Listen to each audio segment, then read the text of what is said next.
And let's go out to the guest line right now and welcome in one of the star players on Michigan, one of their defensive linemen, Kris Jenkins, who is kind enough to join us on CBS Sports Radio. Kris, appreciate you doing this. Thanks so much. How you been?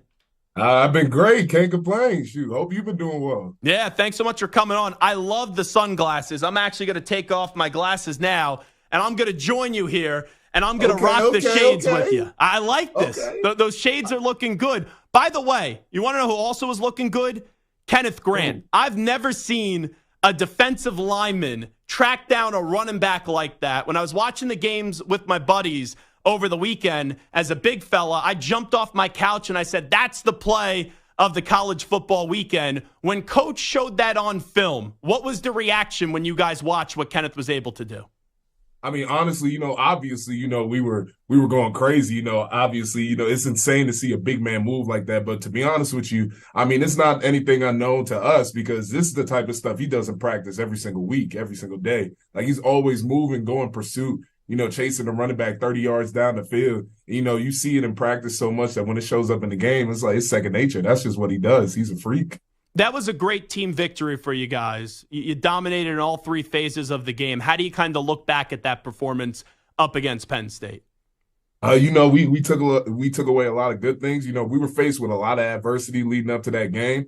The fact that we were still able to, wade through the storm, become the storm, still play our game of football. We really took a lot of good things from that. Obviously, we still got ways to go. Like, we're not that team yet. We haven't arrived yet, but that's what we're continuing to build on to become that team every single day. So next week we hoping on playing a better game of football, and then the week after that as well. The scandal's been so public. We saw the emotion on TV after the game from Sharon Moore and also Blake Corum. What were your emotions like after what you guys have been through the last few weeks? Pretty much the same. I mean, first things first, I'm so proud of us and our guys. We're so used to hearing noise, every single year. There's always going to be something. But, the fact that nobody flinched, and that's something we preach, like don't flinch, like don't nothing. If you face with any type of adversity, don't change up. Be the same person you've always been every single day. The fact that, us across the board, our guys, the staff, the coaches, we were all on the same page with that. It was so proud. It was such a good feeling. And, that all our hard work is starting to pay off. And, we're just continuing to put more into that. You know what the conversations have been. People go, oh, Michigan, they're a bunch of cheaters. Oh, Michigan should be banned from the college football playoff. When you hear those things being said by a lot of people around the country and they're talking about your teammates, your coaches as well, how do you respond to that? I mean, honestly, you got to become the villain, man. Everybody's making us out to be the villain. Everybody's entitled to their own opinion, even if it's wrong. But, if they want to make us the villain, then bet. Sometimes the villain's going to win. Sometimes the villain's going to beat the hero. So, we're going to embrace that. So if we're going to be the villain, if we're going to be known as, the dark team in college football, then bet. So what have these last few weeks been like, though? Just wondering, because this story has been the most covered story, not just in college football, but in all of sports these days. Absolutely. Well, honestly, it's just been a lot more fire for us. Constantly hearing these new scandals and stuff like this pop up, being doubted, hearing opinions about even being allowed to continue playing college football and just having our coaches, just being thrown out randomly. It just adds the fire for us. It's really giving us more motivation, giving us that fuel, giving us more drive to, just keep doing what we're doing, keep going on that path. So, it's really been a lot more, drive, a lot more motivation in this locker room. So when this scandal hits, like we're all reading it, we're all trying to figure out information. Kris Jenkins is joining us. Did it catch you by surprise? Because people are going to say, oh, you had the signals, you would know it. Like, did this story, when you first heard about it, where you're like, what the heck is going on? None of it makes sense.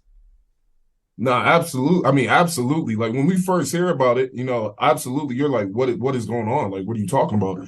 And, I mean, it kind of hurts my heart, as a player for people to consider, us to, be that type of team or, even the players just being considered like cheaters. Because this is hard work. We practice year round. We work out year round. We put blood, sweat, and tears into this.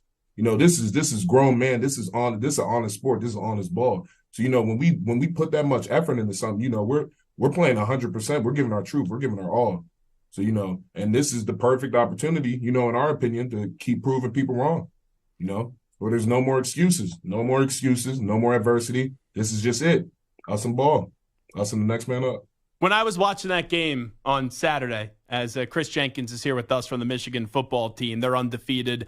They're ranked third right now in the latest college football playoff rankings. I was thinking, if I was an opposing defensive player on Penn State, just how demoralizing that was after the game, because all you guys did in the second half, and I know you're a defensive player, was the coaching staff said we're going to run and run until the game is over. Like, if someone did that to you guys and it worked, you'd probably walk away just feeling in the worst mood possible, because I don't think there's anything worse when a team just does one thing, and there's nothing more maddening when you can't stop it.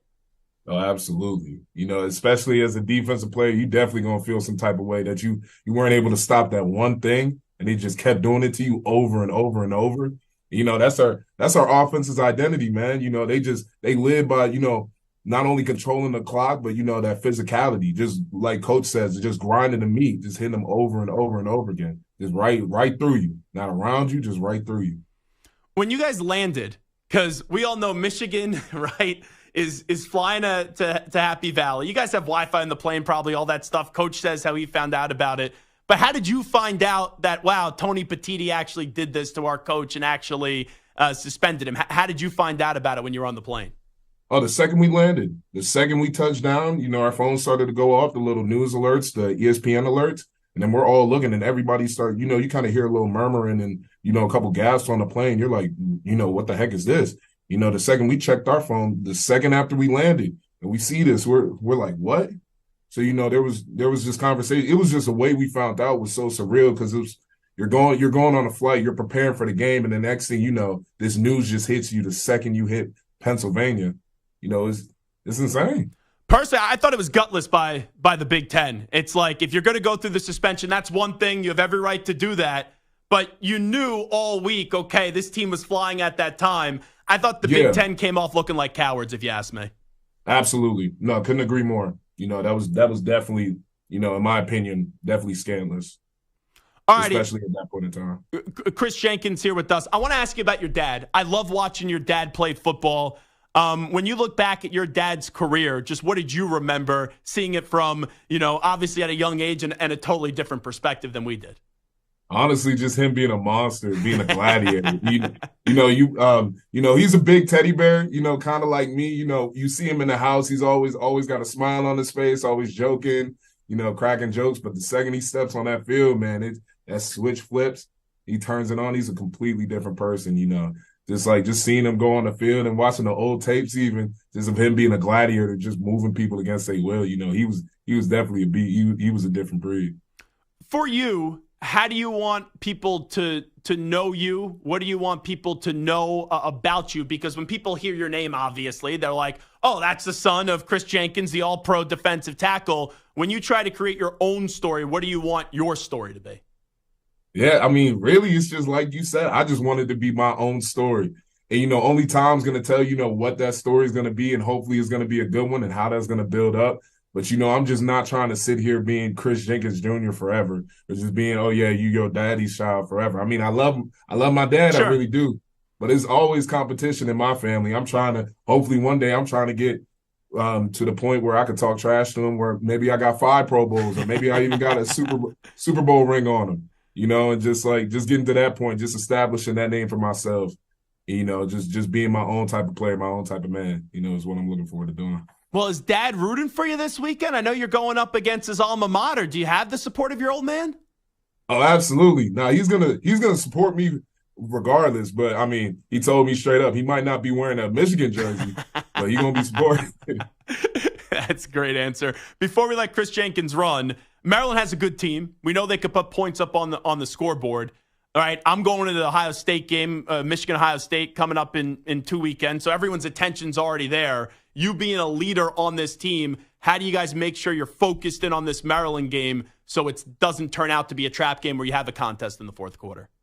Absolutely. We just continue to give them that respect. You know, they're not a bad team. They're a great team. They got a lot of good players all across the board. You know, it's just being able to give them that respect and then playing them like the team, you know, they deserve to be played as. You know, if the way we look at it, if we if we continue to look at them as a team where they're a bad team and try to overlook them and, move straight to Ohio State, that's when the scary things could happen. That's when the trap games could happen. So, that's not what we're doing at all. We're giving them that respect. We're preparing for them properly. So, when we play them, we'll play them and, put on a show. Obviously, you guys want Coach Harbaugh on the sidelines. We don't know if he's going to be able to get the clearance and get on the sideline this weekend. Is there any difference when he's not there? You guys have been through this before earlier in the season and when Coach Moore takes over as the acting head coach, let's say? I mean, absolutely. There's going to be a difference. Every team's going to want their head coach to be there. Obviously, if we could choose, obviously we want our coach there. Obviously, he's going to lead us wherever. But the fact that we've been through this, countless times already this year, the team already knows what we're walking into. We're already prepared for it. Every coach has done an amazing job, regardless of the situation, stepping up to the plate. If it's being that interim head coach like Coach Moore has done and like Coach Minter has done, they've done an amazing job, filling that role, really just getting us ready to play ball. So, that's why props to them and shouts out to them because, that's not an easy thing to do at all. But the fact that they not only embrace that, but they roll with it and get us ready to go, is awesome.